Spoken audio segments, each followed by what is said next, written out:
What's up, guys? We're back in the shop. Not doing no work right now. I gotta go through some my spare gear ratios that I got for the Liberty and figure out which direction I want to go with the gears when I put the transmission back in the Nova. So I got it out because last time I was running it and it broke the gears that Friday night. I'm trying to get ready for a race Sunday. You guys remember that video? I pulled the transmission out the Camaro and took the gears out of it and put it in here because I thought I had tried those gears before and I had some good luck with them. But actually going through my notes, I realized those gears didn't work quite like I thought they worked. I did have some fast times with them, but they was inconsistent. So I'm gonna take those gears back out and put a different ratio in it. Try to get ready to do some 470 this year. So Montgomery got like, I think 8 470 races scheduled for this year. 5 of them points races. 2 or 3 of them gonna be up in Halls races. So I should be able to do a good amount of 470 racing this year. So what I'm gonna do is go through my gear ratios, my spare gear ratios I got, and make sure I got enough gears, don't have to order none. Try to decide what I want. This ratio here is a 266 first gear. That's a common ratio that I run often. So I may try it. It's a 265 right here. 255. So as you can see, I got a good choice of gears. Also got some extreme gear. These are gears we run in the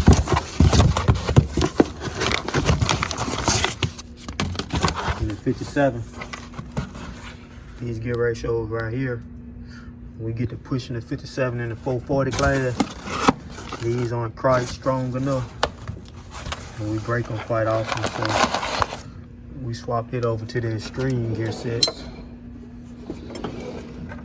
But running the 470 and what I do with the Nova and the Camaro, these welded clusters are good enough. Got some spare gears I got here. So what I gotta do is go through the ratios, check all the gears, make sure all of them are in good shape, decide which direction I'm gonna go. So I'm gonna probably go with this 266 right here. Since it's already on the shaft, don't have to do much to put it in. This 5th gear, the little 5th gear here is new. See any wear on it, so it's in good shape.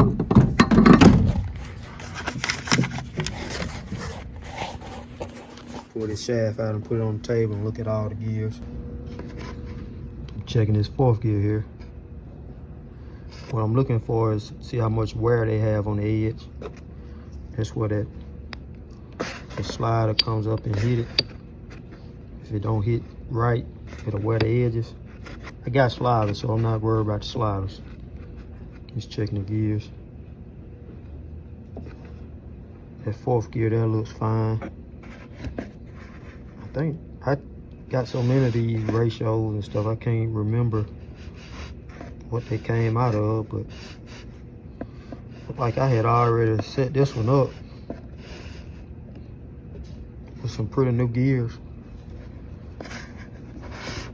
What gear is this? This is 2nd gear right here. It got a little wear on it, but that's not bad. one run, or if I replace this gear one run, it can get back like that. So I think it's good to go. See these sliders here. Gonna replace those. Should have some more. Yeah, I got some new sliders here, so I think we got everything we need. So the rate, like this is a 266 first gear. So the ratio I got in there is a 305. So that's a big difference. That the rear end gear, I think I got a 486 in the back now. So that 305 and that 486, it worked, but it's not as consistent as these gears, because I have to shift second gear so fast because the RPM turn up so quick that just put a lot of strain on the motor. So I'm gonna go back to the 266, and I think that should be good. I'm gonna show y'all a graph of what I'm talking about with that with the gear ratio I had in there, how fast I have to shift and how radical the car is with that gear ratio.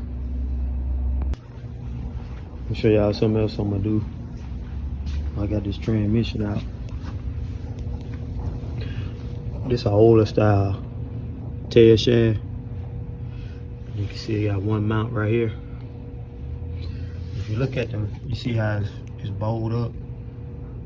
And this transmission, I've been running the transmission since 2006.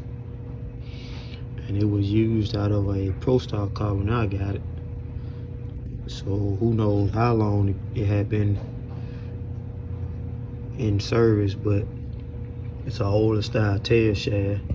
The internals are the same. I got the newer internals in it, but the newer tail shaft, it got two mounts on it for the shifter. Because what happened here, when I pull that shifter back, like going down the track, it tries to bend that mount. You can see how it's bowled up, and not always allow my transmission to go all the way in gear. I think that's what happened on that Friday night when it jumped out of gear in the burnout. It probably was, if these bolts get loose, the shifter won't go all the way in gear, and the slide won't hit the gear correctly, and it'll jump off the ramp and round off the gears and cause it to start missing gears. So what I did some years ago, I put this little bracket here to try to keep the shifter, help the shifter keep it from moving. But I think what I'm gonna do before I put it back, I'm gonna at least call Liberty and try to get me a new tail shaft and this part of the mount right here and replace it. That way I don't have to, because I plan to do a lot of running this year, and if I had that solid, that'll probably save me one or two transmission pulls and having to change out sliders and all that stuff because it jumped out of gear. So I got another transmission that I'm gonna show y'all the difference in the tail shaft. It's in another project I got going on. It's not here at the shop. It's actually at home in my garage, but when I get home, I'll show y'all what I'm talking about. So here's the different tail shaft I'm talking about. See, it got two mounts on it. Just that braces, this brace right here is more solid. So, and also the upgraded transmission. Well, the latest transmissions got inspection ports where you can pull those plugs out and check the sliders and the gears without pulling the case apart. But other than that, everything else, all the internals is the same. All right, guys, so I got the graph pulled up here. This is the last run I made in the Nova. Y'all remember I was fighting COVID. I think it was Labor Day weekend. This was with that three, I think it's a 305 first gear. But the problem is, well, one thing I learned from the Camaro, you see right here, I got my launch RPM real low. It's like 3,700 RPM, 3,800. When it hooked, I have very good 60 foots with this setup. But if it spins in it, it just kind of gets uncontrollable. And I like to shift about 7,200, right? So, and it's the time right here, 1.8. Let me make sure it's zeroed out. So that time will be accurate. So it's zeroed out. So 7,200 RPM. You see the engine RPM right there. So let's find 7,200. And I have to shift, if I want to shift at 7,200, I have to set my shift like about 60, about 67, because the RPM climbs so fast, right? So let's go back to 6,800.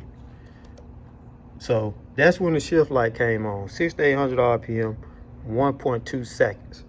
Well, with that gear ratio, you can see here I missed the shift point. It went almost to 8,000, which I mean, it won't hurt the motor, but for consistency, I just like to shift lower when I'm class racing. So that's 1.3 seconds. That's when the shift light came on. At 6,600. So it's all the way at 7,800 at 1.2 seconds. So 1.03 to 1.2, that's 0.17. That's how fast the RPM climbed from when my shift light came on to 7,800. That RPM was actually 7,800. That's kind of hard to make consistent because the RPM climbs so fast. So I'm gonna change that gear ratio, put another gear ratio in it where the RPM don't climb as fast.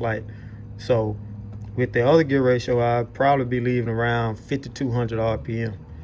And so it'll go from 5,200 RPM to about 7,200 RPM. I like to shift first gear like at 1.2 seconds. So it'll stretch it out a little bit, give me a little more time to hit the shift points and not put so much strain on the motor. This line here, you can see it's the clutch line.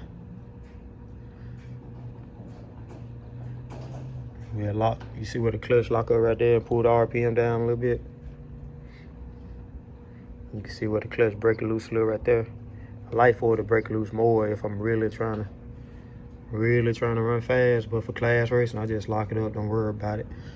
Like this year, once I get everything figured out, get my clutch right, if I make 40 runs this year, I probably won't have to adjust the clutch, zero it out maybe but 1 or 2 times, because it's locking up all the time, and the little wear that's going in is just mainly on the burnout and driving it to the staging line.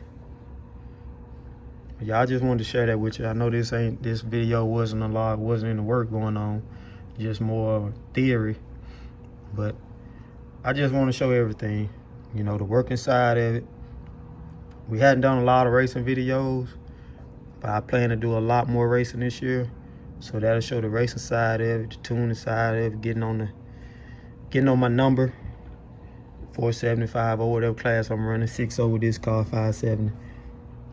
You know, how different things that I do to make the car consistent, get better reaction times and all this stuff. But hey, I appreciate y'all liking the page. Subscribe to the page, share the video, comment if you got any questions. Y'all stay tuned.